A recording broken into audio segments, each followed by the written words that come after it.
After a fight, my wife yelled, "You're a cheapskate. We're done." I stood in the middle of the ballroom, everyone staring at me. The old blind pianist told me, "Act like you're my grandson. My driver is coming. Your wife is going to regret leaving you for the richest woman in the ballroom. I'm glad to have you here. Follow my story until the end and comment the city you're watching from, so I can see how far my story has reached. My name is Fred, and at 58 years old, I thought I knew what humiliation felt like. I was wrong. The Crystal Ballroom at the Grand View Hotel was everything Susan had dreamed of for our anniversary celebration. 25 years of marriage deserved something special, she said.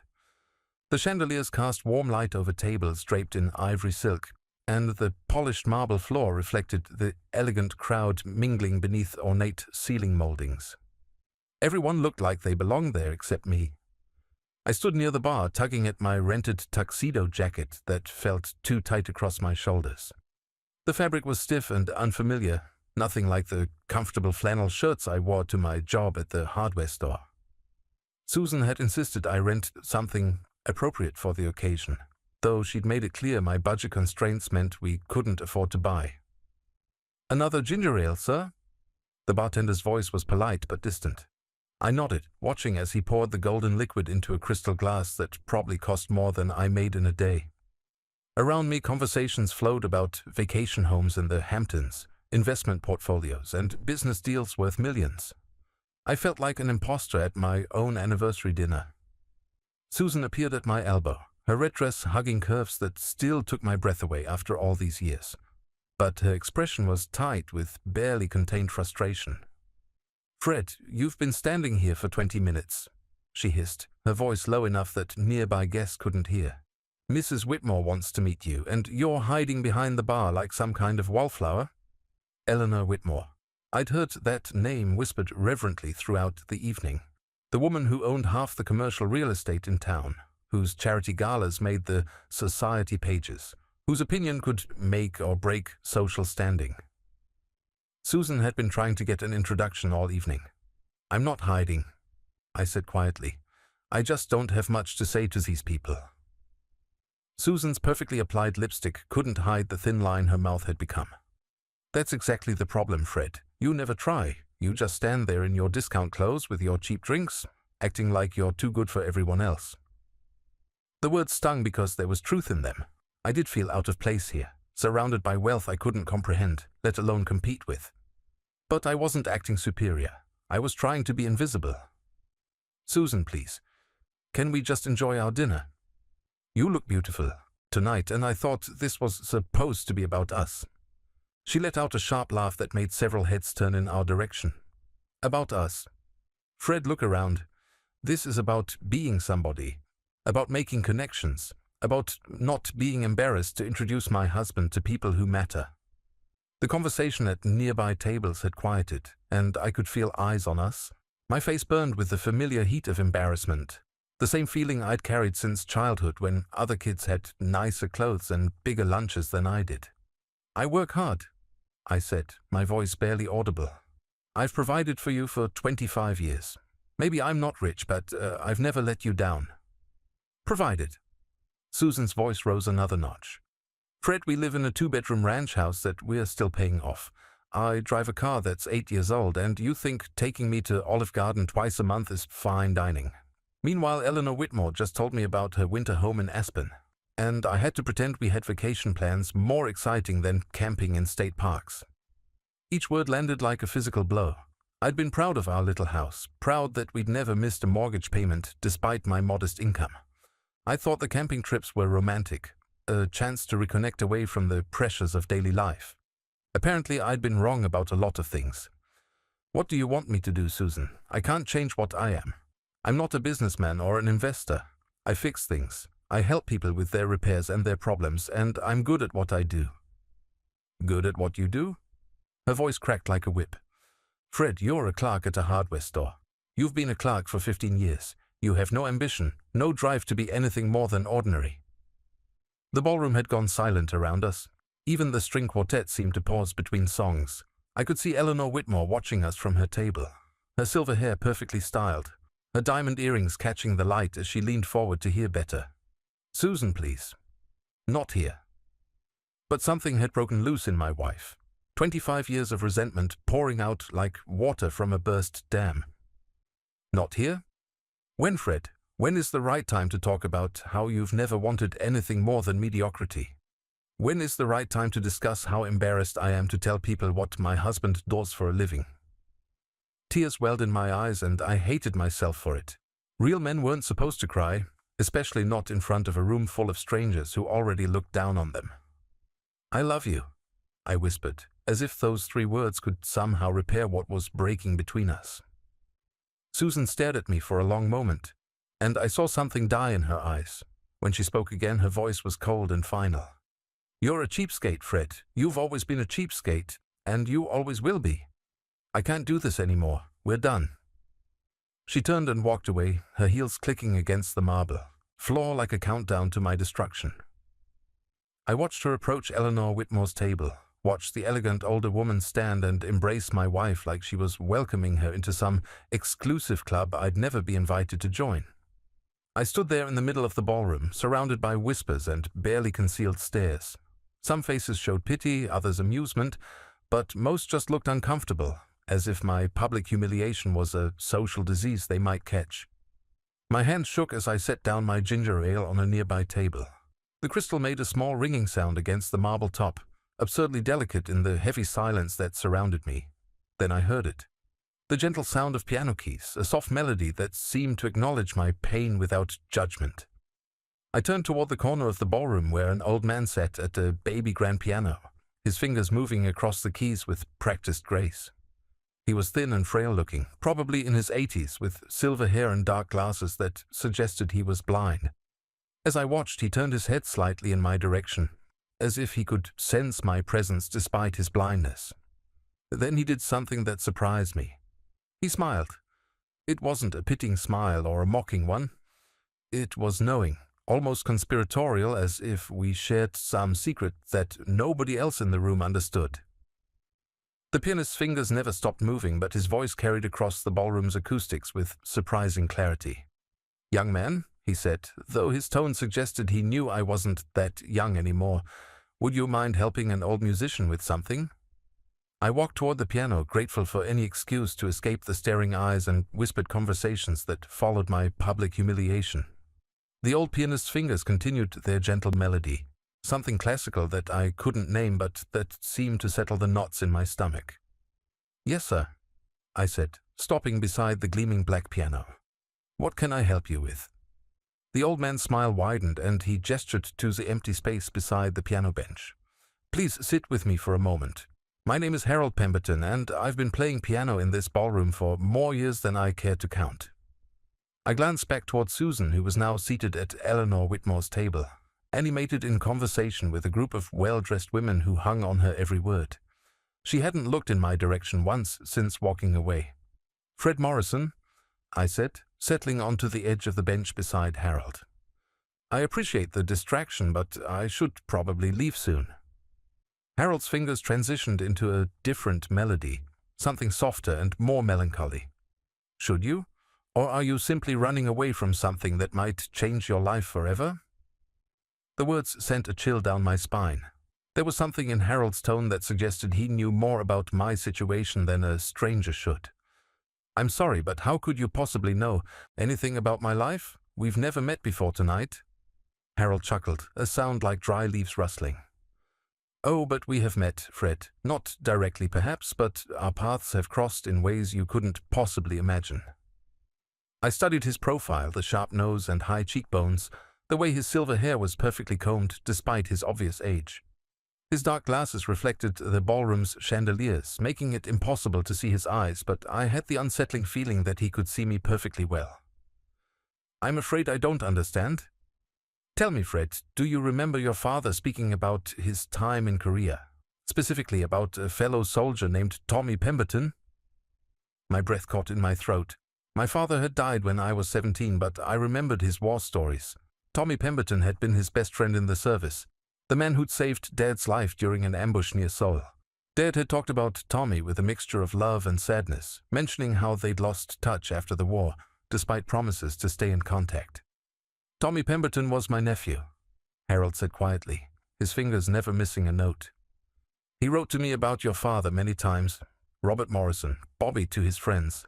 A good man who deserved better than what life handed him. I felt dizzy, as if the ballroom was spinning around me. That's impossible. You couldn't know that. Bobby worked construction his whole life, broke his back to provide for his family. Tommy told me about the letters your father sent after the war, about how he married a sweet girl named Martha, had a son named Fred who was born in 1965. Each detail hit like a physical blow. My mother's name was Martha. I was born in 1965. But this information wasn't exactly secret. Anyone could have researched it. What are you trying to tell me? I asked, though part of me already suspected the answer would change everything. Harold's playing shifted again, becoming more complex, more urgent. I'm trying to tell you that your father saved my nephew's life, and Tommy never forgot that debt. Before he died 3 years ago, he made me promise to find Bobby Morrison's son and make sure he knew the truth about his family's history. What truth? The truth that your father was too proud and too stubborn to claim what was rightfully his.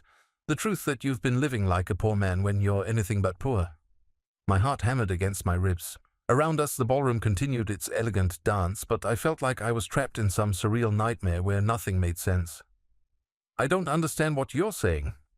Harold turned toward me slightly, and I caught a glimpse of keen intelligence behind his dark glasses. Your father owned property, Fred. Lots of property. He bought land in the 1960s when it was cheap, thinking he was making smart investments for his family's future. But when he died suddenly of that heart attack, the paperwork was scattered, the deeds were filed in different counties, and your mother was too grief-stricken to sort through it all. My mother never mentioned any property, because she didn't know about most of it. Your father kept his investments private, thinking he'd have time to organize everything properly before he passed. He was only 47 when he died, Fred. He thought he had decades left to build something for his family. I thought about my childhood after Dad's death. Mom struggling to keep up with bills, working 2 jobs just to maintain our small house, the way she'd aged 10 years in the span of 1. If there had been property, surely she would have known. Even if that were true, it would be too late now. It's been 41 years since Dad died. Harold's smile became mysterious, almost mischievous. Not necessarily. You see, when property taxes aren't paid for extended periods, the state takes over. But there are legal mechanisms for rightful heirs to reclaim inherited property, especially when the original owner's death left affairs in disarray. My mouth went dry. Are you saying there's still property out there with my father's name on it? I'm saying there's property that should have your name on it now. Tommy spent the last 5 years of his life researching your father's investments, tracking down deeds, following paper trails that led to some very interesting discoveries. What kind of discoveries? Before Harold could answer, I heard the sharp click of heels approaching. Susan appeared beside the piano, her face flushed with excitement or alcohol, I couldn't tell which. Fred, what are you doing? She demanded. I've been trying to introduce you to important people, and you're hiding in the corner with a piano player? Harold's fingers never stopped moving across the keys, but his voice carried clearly. Mrs. Morrison, how lovely to finally meet you. I've heard so much about you. Susan blinked, clearly taken aback. I'm sorry, have we met? Not formally, but I've been watching you this evening. You seem to have made quite an impression on Eleanor Whitmore. Something flickered across Susan's face, a mixture of pride and wariness. Mrs. Whitmore has been very kind. She's taken an interest in my future. I'm sure she has, Harold said, and there was something almost predatory in his tone. Eleanor has always been excellent at recognizing opportunity. A sound from outside caught Harold's attention, the low rumble of an expensive engine pulling into the hotel's circular drive. His playing stopped abruptly, the sudden silence startling in its completeness. Ah, he said, rising from the piano bench with surprising agility for his age. My ride has arrived? I stood as well, confused and desperate for answers to the dozens of questions racing through my mind. Wait, you can't just leave. What about my father's property? What about these discoveries you mentioned? Harold reached into his jacket pocket and pulled out an elegant business card, pressing it into my palm. All in good time, Fred, but first I need you to do something for me. What? When my driver comes inside to collect me, I want you to act like you're my grandson. Play along with whatever I say, and don't ask questions until we're in the car." "I don't understand." Harold's grip on my arm was surprisingly strong. "Trust me, Fred. In about 2 minutes, everything you thought you knew about your life is going to change. And your wife?" He glanced toward Susan, who was still standing there looking confused and slightly annoyed. "Your wife is going to realize she made a terrible mistake tonight." The ballroom doors opened, and a man in a crisp black suit entered, scanning the room with professional efficiency. He was tall and broad-shouldered, with the kind of bearing that suggested military or security training. When his eyes found Harold, he nodded and began walking toward us. "Remember," Harold whispered urgently, "you're my grandson. Follow my lead." Susan stepped closer to me, her confusion deepening. "Fred, what is going on? Who is this man?" The driver approached our group, his expression respectful but unreadable. "Mr. Pemberton, sir. The car is ready whenever you are." Harold smiled broadly, reaching out to pat my shoulder with grandfatherly affection. "Thank you, James. I was just telling my grandson Fred here about the evening's entertainment. Weren't you enjoying the music, grandson?" The word hit the air like a thunderclap. Susan's mouth fell open, and I could see Eleanor Whitmore turning in her chair at her table, suddenly paying very close attention to our corner of the ballroom. "Yes," I heard myself say, though my voice sounded strange to my own ears. "It was beautiful, grandfather." Harold beamed as if I'd just given him the greatest gift in the world. "Wonderful. James, would you mind if Fred joined us for the ride home? I have so much I want to share with him about the family." The Bentleys that waited outside the Grandview Hotel was not what I expected. The midnight blue sedan gleamed under the hotel's entrance lights, its chrome details catching reflections like jewelry. James held the rear door open with the practiced ease of someone accustomed to serving wealthy clients, and I found myself sliding across leather seats that probably cost more than my monthly salary. Harold settled beside me with a satisfied sigh, tapping his fingers against his knee, as James closed the door and moved around to the driver's seat. Through the tinted windows, I could see Susan standing in the hotel's entrance, her face a mixture of confusion and something that looked suspiciously like panic. "Don't look back, Fred," Harold said quietly as the car pulled away from the curb. "Tonight is about moving forward." The interior of the Bentley was like stepping into another world. Soft ambient lighting, polished wood trim, and the kind of silence that only comes with serious money. I ran my hand along the leather seat, trying to process what had just happened. "I need you to explain what's going on," I said, my voice barely above a whisper. "Why did you want me to pretend to be your grandson? And what did you mean about my father's property?" Harold turned toward me, and in the car's dim lighting I could see him more clearly than I had in the ballroom. His face was lined with age, but there was a sharpness to his features that spoke of intelligence and determination. Behind his dark glasses, I caught a glimpse of eyes that seemed far too knowing for comfort. "Your father, Robert Morrison, was my nephew Tommy's best friend and the man who saved his life in Korea. When Tommy came home from the war, he couldn't stop talking about Bobby Morrison. How brave he was, how loyal, how he deserved so much more than the hand life had dealt him. I thought about the few photos I had of my father in his military uniform, young and serious-faced, standing with other soldiers whose names I'd never known. Tommy Pemberton had been just another name in Dad's war stories, but apparently the connection had run much deeper than I'd realized. "Tommy made a promise to your father," Harold continued. "If anything ever happened to Bobby, Tommy would look after his family. When your father died so young, Tommy tried to find you and your mother, but you'd moved and there was no forwarding address. It took him years to track down where you'd gone." "My mother moved us to Michigan after Dad died," I said. "She thought a fresh start would help with the grief." "Exactly.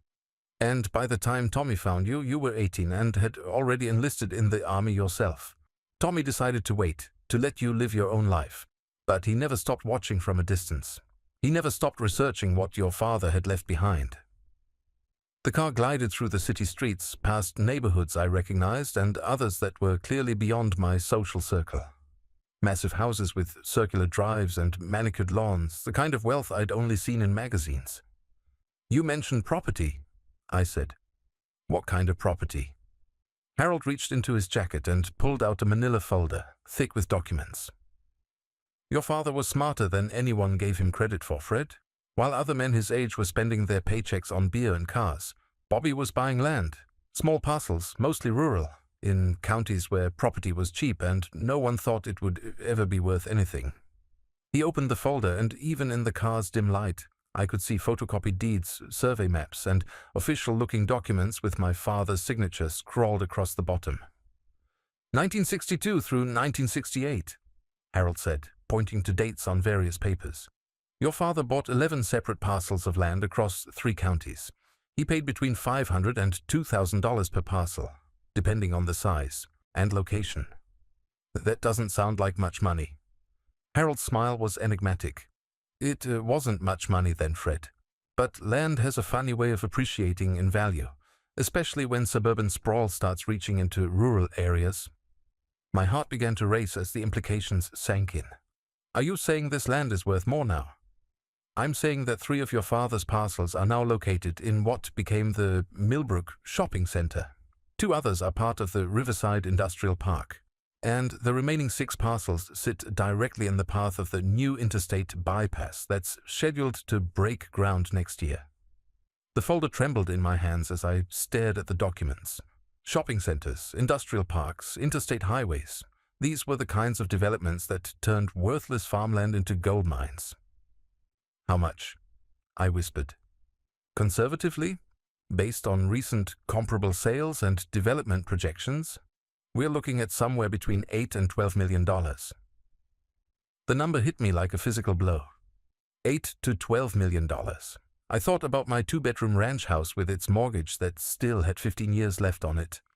I thought about my 8-year-old car and my job at the hardware store where I made $37,000 a year. I thought about Susan calling me a cheapskate in front of a room full of strangers. That's impossible, I said. If my father owned all this land, where has it been for 41 years? Why haven't I been paying property taxes? Why didn't my mother know about it? Because your father was planning to tell her everything when he turned 50, Harold said gently. He wanted to surprise her, to present her with financial security she'd never dreamed of. But he died at 47, and the paperwork was scattered across multiple filing systems in different counties. Your mother was grieving and overwhelmed, and the legal system wasn't as interconnected then as it is now. What happened to the property? The counties eventually took possession for unpaid taxes, but here's where it gets interesting. Because your father's death was sudden and his affairs were in disarray, the properties were never properly processed through probate court. They're in a legal limbo, technically owned by the state, but with unclear title history. My head was spinning. What does that mean? It means that with proper legal representation, a direct heir can petition for restoration of ownership, especially when the original owner's death prevented normal estate processing. Tommy spent years researching the legal precedents, and he found dozens of cases where inherited property was successfully reclaimed decades after the original owner's death. I stared out the window, watching expensive neighborhoods give way to even more expensive ones. Everything I thought I knew about my life, about my family's history, about my own worth, was crumbling and rebuilding itself with each word. Harold spoke. Why didn't Tommy contact me directly? Why work through you? Harold's expression grew sad. Because Tommy died 3 years ago, Fred. Cancer. But before he passed, he made me promise to find you and make sure you knew the truth. He felt he owed it to your father's memory. I still don't understand why you wanted me to pretend to be your grandson back at the hotel. Because, my dear boy, your wife isn't the only one who's been watching you tonight. Eleanor Whitmore has been taking a very keen interest in your conversation with Susan. A chill ran down my spine. What do you mean? Harold leaned closer, his voice dropping to barely above a whisper. Eleanor Whitmore has made a fortune over the years by befriending struggling wives, offering them advice about divorce settlements, and then purchasing their husbands' assets at below-market prices during forced sales. She's done it dozens of times. You're saying she's deliberately trying to break up marriages? I'm saying she's very good at recognizing when marriages are already breaking apart, and she's excellent at positioning herself to profit from the aftermath. Your wife's very public outburst tonight was exactly the kind of opportunity Eleanor looks for. My phone buzzed in my pocket. A text message from Susan. Where are you? People are asking questions. Eleanor wants to know about the old man you were talking to. Harold noticed me reading the message. She's curious now, isn't she? Wondering who I am, why my driver picked you up in a Bentley, why I claimed you as my grandson. Why did you do that? Because I wanted Eleanor to see you differently. I wanted her to wonder if maybe she'd misjudged the situation. I wanted your wife to start asking questions about what she might not know about her husband. But I'm not your grandson. I'm still just Fred Morrison, who works at a hardware store and can barely afford the mortgage on a modest house. Harold patted my shoulder with grandfatherly affection. Not for much longer, my boy. Tomorrow morning we're going to pay a visit to the law offices of Pemberton, Walsh and Associates. My nephew Tommy may be gone, but his law firm is still very much in business, and they've been waiting 3 years to meet Robert Morrison's son. The car began to slow, and I realized we were pulling into the circular drive of a mansion that looked like something out of a movie. Tall white columns, perfectly manicured grounds, and enough windows to suggest rooms I couldn't even imagine. This is your house? I asked, awestruck. Harold chuckled. One of them. When you've been playing piano in hotel ballrooms for 60 years and investing wisely, you accumulate a few comfortable places to live. You're not just a hotel pianist. Oh, but I am, Fred. I've played piano in that ballroom every Friday and Saturday night for 6 decades. It's amazing what you can learn about people when they think you're just part of the furniture. It's amazing what kinds of conversations happen around a blind old piano player who seems harmless and invisible. The car stopped and James appeared to open our door. As I stepped out onto the pristine driveway, Harold placed a firm hand on my arm. Tomorrow, Fred, you're going to discover that everything you thought you knew about your life was wrong.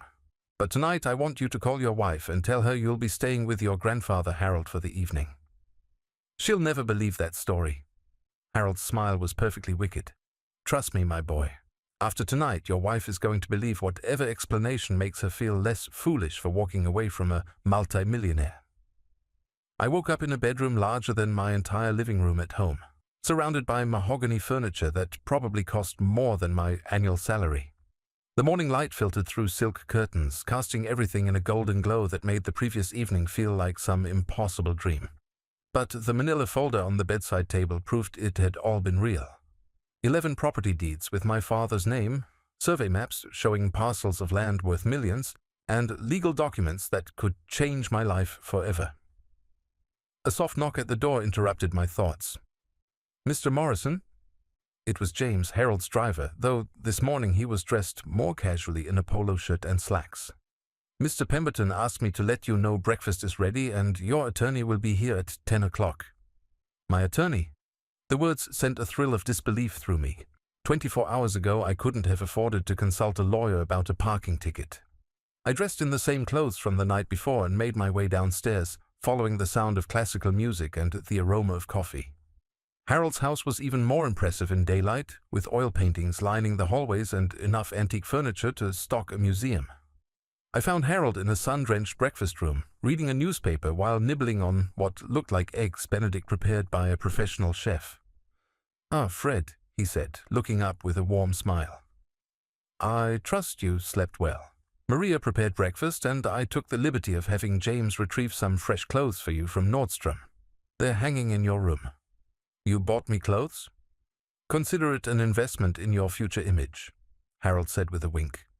"When you meet with the attorneys this morning, I want you looking like a man who belongs in their offices, not like someone who needs their charity." I sat down across from him, still struggling to process the magnitude of what was happening. "Harold, I need to ask you something, and I want a completely honest answer." "Of course. Is this real?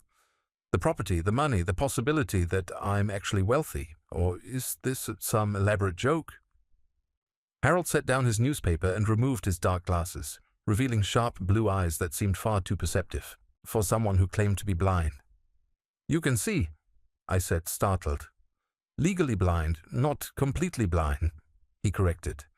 "I can make out shapes, shadows, general movements. But yes, I can see well enough to read large print and navigate familiar spaces."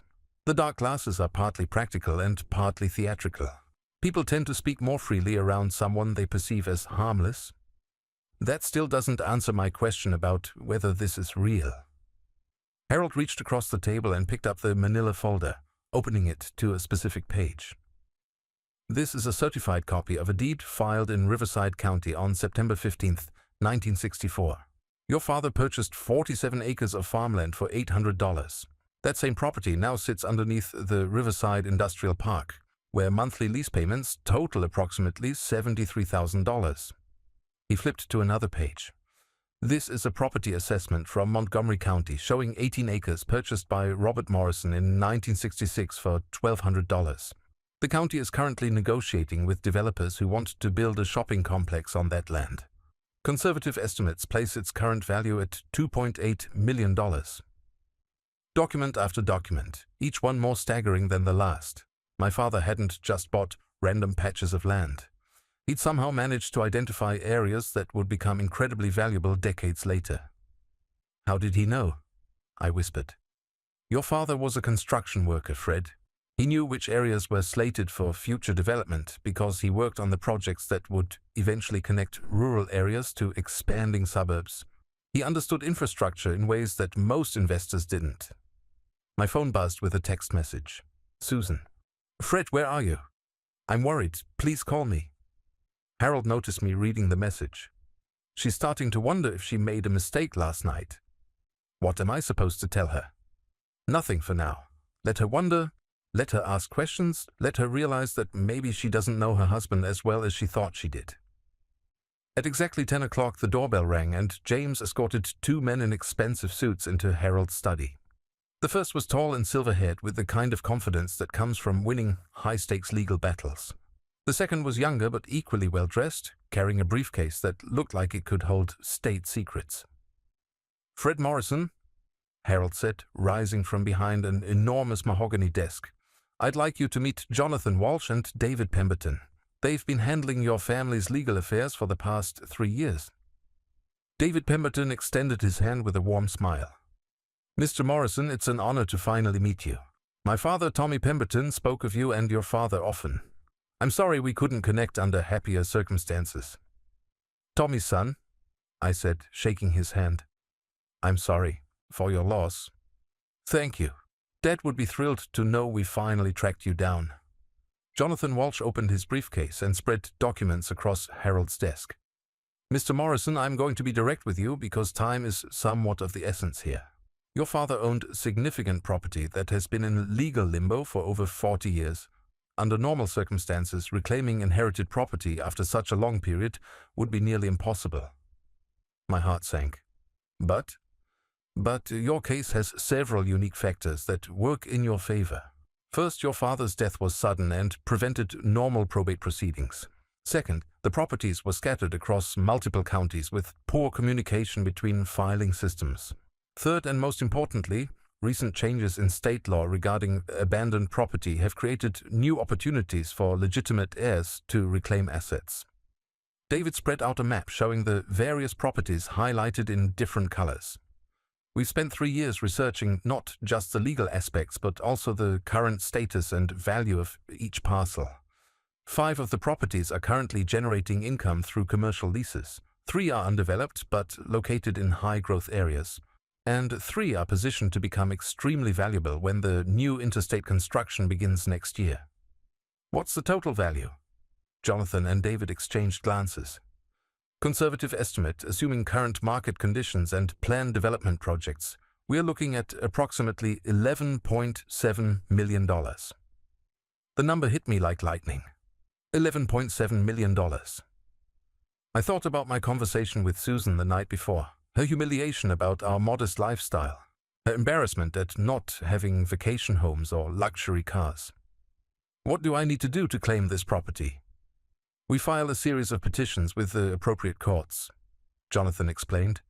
Given the unusual circumstances and the length of time involved, we expect some resistance from the counties involved. They've been collecting revenue from these properties for decades and they won't want to give them up easily. How long will the process take? If everything goes smoothly, 6 to 8 months. If the counties decide to fight, it could take 2 years or more. And how much will this cost? David smiled. Dad left specific instructions about that. He established a legal fund to cover all costs associated with reclaiming your father's property. You won't pay a penny unless and until we successfully restore your ownership. I stared at the documents spread across the desk, each one representing a piece of my father's dreams for his family's future. Dreams that had been buried with him but were now rising from the dead like something out of a fairy tale. There's one more thing, Harold said from behind the desk. Something we need to discuss before you make any decisions about how to proceed. What's that? Your wife's conversation with Eleanor Whitmore last night didn't end when you left the ballroom. They talked for another 2 hours, and Eleanor has made Susan a very interesting proposition. My blood ran cold. What kind of proposition? Jonathan cleared his throat. Eleanor Whitmore has offered to provide Mrs. Morrison with legal representation in a divorce proceeding, along with financial backing to ensure she receives the maximum possible settlement. She wants to help Susan divorce me? She wants to help Susan divorce a man she believes is worth very little, so she can then purchase any assets at below-market prices during the settlement process. Harold clarified. It's a strategy she's used many times before. David leaned forward. The problem is, if Mrs. Morrison files for divorce before we complete the property restoration process, any assets we recover could become part of the marital estate. She could potentially claim half of everything. Half of $11.7 million, I said slowly. Exactly. Which means we need to move quickly and quietly. If Eleanor Whitmore discovers what we're doing, she'll advise your wife to file for divorce immediately and then fight to delay our property claims until after the divorce settlement is finalized. My phone buzzed again. Another text from Susan. Fred, I know you're angry, but we need to talk. Eleanor thinks I should consider my options. Harold read the message over my shoulder. She's already taking Eleanor's advice. The question is, Fred, are you ready to fight for what's rightfully yours? I looked around the room at these men who had spent years working to restore my family's legacy, who had tracked me down and offered to give me back a fortune I never knew existed.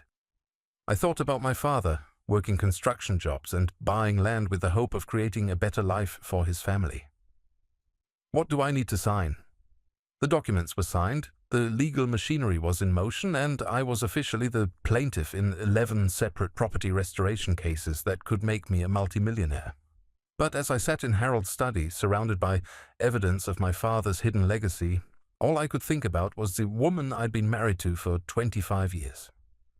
We need to discuss your wife's situation more thoroughly, Jonathan Walsh said, settling back into his leather chair. Eleanor Whitmore isn't just offering Susan legal advice, she's making a strategic investment. David Pemberton pulled out another file, this one marked with Susan's name. We've done some preliminary research on Mrs. Morrison's activities over the past few months.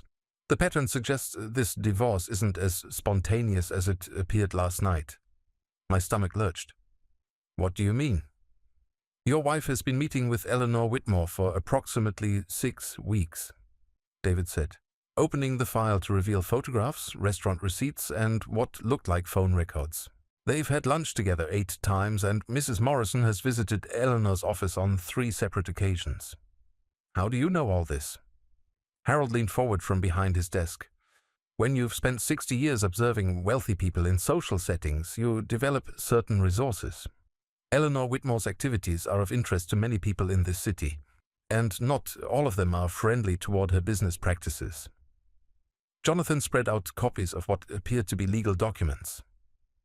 3 weeks ago, your wife consulted with a divorce attorney. She didn't file any papers, but she did request a preliminary assessment of what she might expect from a divorce settlement. The words felt like physical blows. She's been planning to leave me for weeks?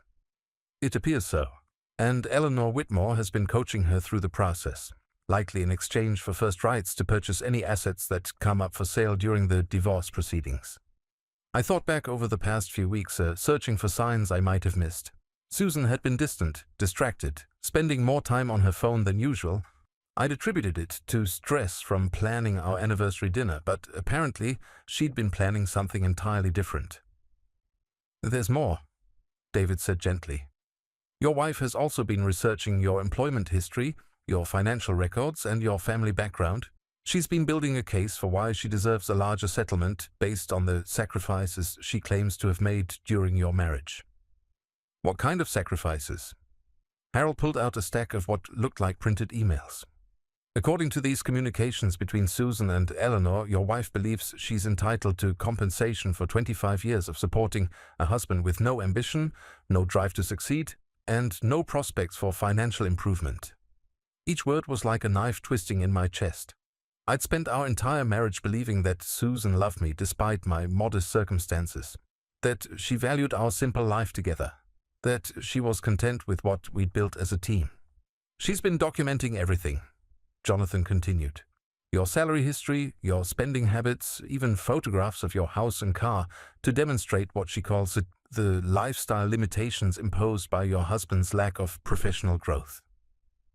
I picked up one of the printed emails, reading Susan's words in black and white. Fred has never shown any ambition beyond his current position. I've spent 25 years encouraging him to pursue better opportunities, but he seems content with mediocrity. I deserve better than a life limited by his unwillingness to grow. Another email. Eleanor thinks I could get substantial alimony based on the years I've invested in a marriage that has provided no financial security. She says I'm still young enough to start over with someone who can give me the life I deserve. And another. I'm tired of being embarrassed by my husband's job, his clothes, his complete lack of social sophistication. Eleanor introduced me to her circle, and I finally understand what I've been missing. I set the papers down with shaking hands. How long have you known about this? We discovered the connection between Susan and Eleanor 3 days ago, Harold said. It's one of the reasons we decided to approach you when we did. If Susan had filed for divorce before we found you, recovering your father's property would have become infinitely more complicated. So everything last night, the public humiliation, calling me a cheapskate, that was all planned? We believe Eleanor coached her to create a public scene that would justify her decision to leave you, David said. Witnesses to your wife's dissatisfaction would support her claims in divorce court. The betrayal cut deeper than anything I'd ever experienced. Not just the planned divorce, but the calculated cruelty of it all. Susan hadn't just fallen out of love with me. She'd systematically built a case against our entire marriage while pretending everything was normal. My phone buzzed with another text. Fred, please come home. I'm scared and confused. Last night got out of hand. We need to talk about our future. I showed the message to Harold, who smiled grimly. She's having second thoughts. The fact that you left with a wealthy man in a Bentley has her questioning whether she knows the whole story. What should I do? Go home, Jonathan advised. Act normally. Don't mention the property. Don't mention what you've learned about her meetings with Eleanor. Let her dig her own grave deeper. I don't know if I can pretend everything is okay. Harold stood and walked around the desk, placing a fatherly hand on my shoulder. Fred, your wife has spent weeks documenting what she sees as your failures. She's prepared to humiliate you in court, to claim that you've wasted her life and that she deserves compensation for her suffering. The question is, are you going to let her get away with it? What are my alternatives?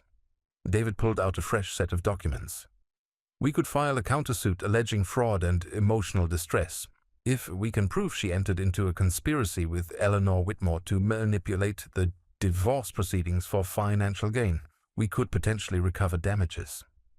Or, Jonathan added, we could let her file for divorce and then surprise her with the property revelations.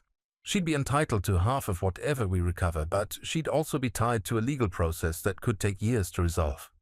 Eleanor Whitmore would lose interest once she realizes there are millions of dollars at stake and serious legal complications. I thought about the woman I'd loved for 25 years, the woman who'd shared my bed and my dreams and my modest life, the woman who'd apparently been documenting my inadequacies while planning her escape. There's a third option, Harold said, quietly.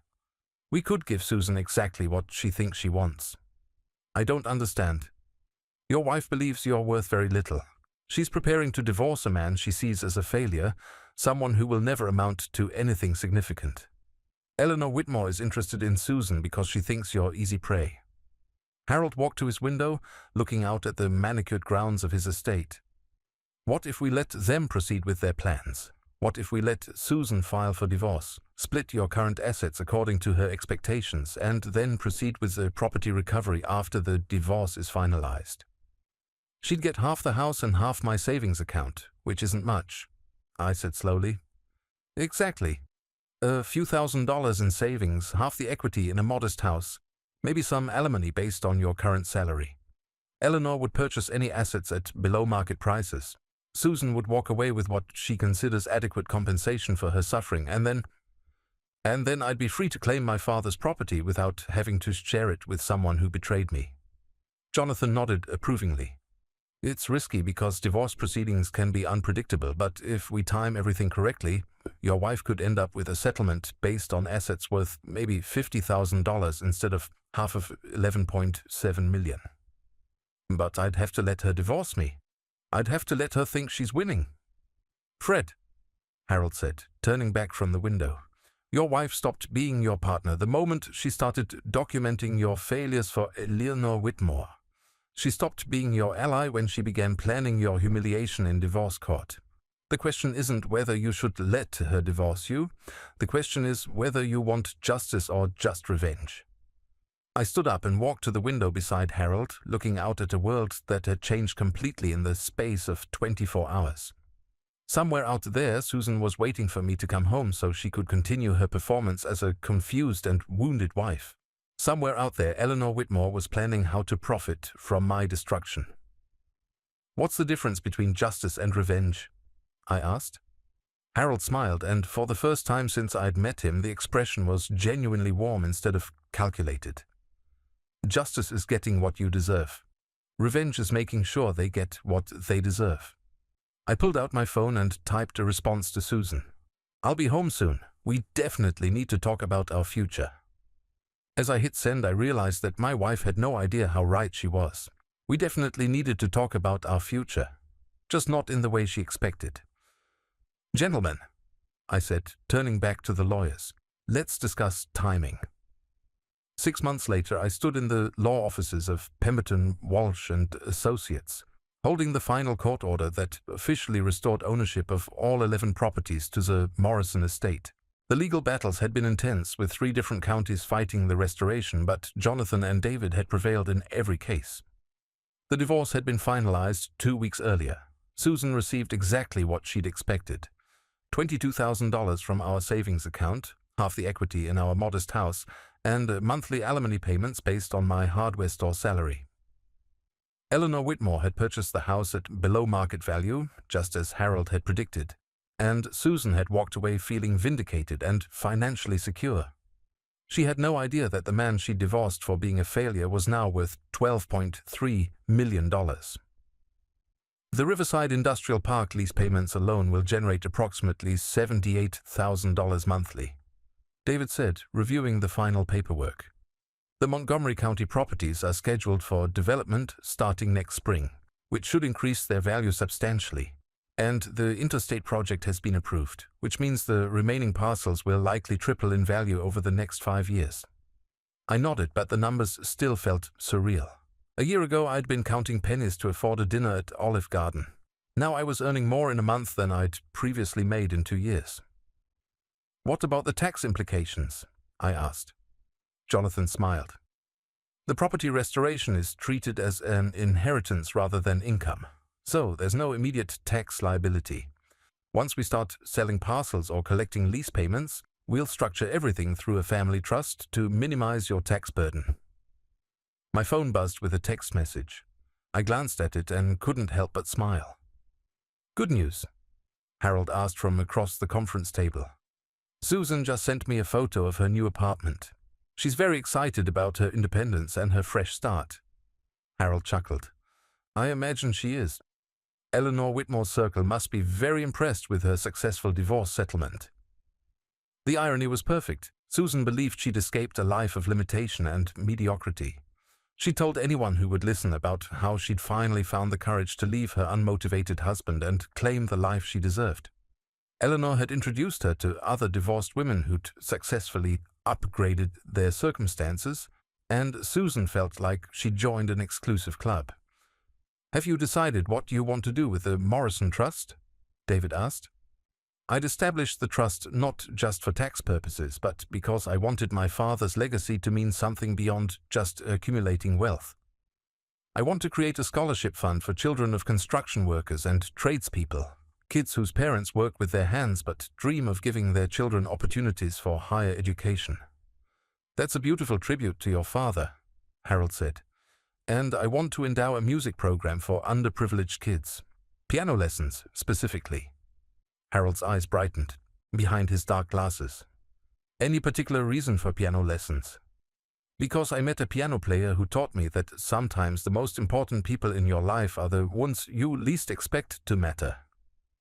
We spent the next hour finalizing details, signing papers, and setting up the financial structures that would manage my new wealth. When everything was complete, Jonathan and David shook my hand and congratulated me on successfully reclaiming my father's legacy. As they left, Harold and I remained in the conference room, surrounded by the paperwork that had transformed my life. "What will you do now?" Harold asked. "I bought a house," I said. "Nothing too extravagant, but it has a beautiful view of the lake and enough space for a workshop where I can build furniture. I'm going to keep working at the hardware store for now, at least until I decide what I really want to do with the rest of my life." "And Susan?" I pulled out my phone and showed Harold a series of recent social media posts. Susan at elegant restaurants, Susan at charity galas, Susan wearing expensive dresses and jewelry that she'd obviously purchased with her divorce settlement and alimony payments. "She's living the life she always wanted," I said. "She's dating a businessman who drives a Mercedes and takes her to country club events. She posts constantly about how happy she is to finally be with someone who appreciates her worth. Do you miss her?" The question surprised me with its directness. I thought about it carefully, examining my feelings with the honesty that the past year had taught me. "I miss the woman I thought she was," I said finally. "I miss the marriage I believed we had. But the real Susan, the woman who documented my failures and planned my humiliation. No, I don't miss her at all." Harold nodded approvingly. "Grief is appropriate, Fred. You lost something real when you discovered the truth about your wife. But don't confuse grief for what was lost with regret for what you've gained." My phone buzzed again. This time it was a message from my new neighbor, a widow named Margaret, who'd brought me homemade cookies when I moved in, and who'd somehow convinced me to join her book club despite my protests that I wasn't much of a reader. "Dinner tonight?" her text read. "I'm making pot roast and it's too much for one person." I typed back, "I'd love to. Can I bring dessert?" Her response came immediately. "Only if you promise not to buy it from the expensive bakery. I saw those shopping bags from Whole Foods. You're getting too fancy for this neighborhood." I laughed out loud. Margaret had no idea about my financial situation. To her, I was just Fred, the divorced guy who worked at the hardware store and was learning to live alone for the first time in 25 years. She liked me for exactly who I appeared to be, which was somehow both humbling and liberating. "New friend?" Harold asked. "Maybe more than a friend eventually. She's kind and genuine and completely unimpressed by wealth or status. She volunteers at the animal shelter and grows her own vegetables and thinks the most exotic vacation destination is the state park 2 hours north of here. She sounds perfect for you." The funny thing is, Susan would have hated her, would have considered her small-minded and unambitious. But Margaret is the most content person I've ever met. She's happy with her life, grateful for what she has, and interested in people for who they are rather than what they can provide. Harold stood and walked to the conference room window, looking down at the city street where expensive cars navigated between pedestrians hurrying to important appointments. "You know," he said thoughtfully, "Susan got exactly what she wanted. She's free from what she considered a limiting marriage. She has enough money to maintain her lifestyle for several years, and she's connected to a social circle that validates her choices. Are you suggesting I should feel sorry for her? Not at all. I'm suggesting that sometimes the best revenge is simply allowing people to get exactly what they think they want." I joined him at the window, watching the city bustle below us. Somewhere out there, Susan was probably getting ready for another elegant evening with her new boyfriend, probably posting photos of her outfit and her dinner reservations, probably feeling victorious about the life she'd created for herself. She had no idea that the man she divorced for being a cheapskate was now worth more money than she'd ever dreamed of. She had no idea that the property recovery she'd never known about could have given her a lifestyle beyond her wildest fantasies. She had no idea that her former husband was now in a position to buy and sell people like Eleanor Whitmore without thinking twice about it. The beautiful thing about justice, Harold said, is that it doesn't require the guilty parties to understand what's happening to them. Susan will live her entire life believing she made the right choice, believing she escaped a limiting situation and found something better. She'll never know what she lost. And Eleanor Whitmore? Harold's smile was enigmatic.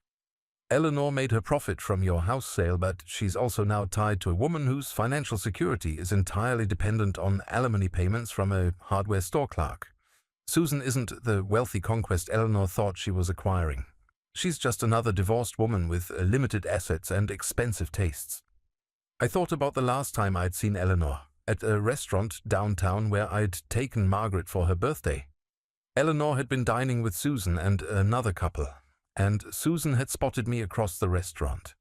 She'd waved enthusiastically, probably wanting to show off her new lifestyle to her ex-husband, but I'd simply nodded politely and returned my attention to Margaret's story about a rescue dog she was trying to find a home for.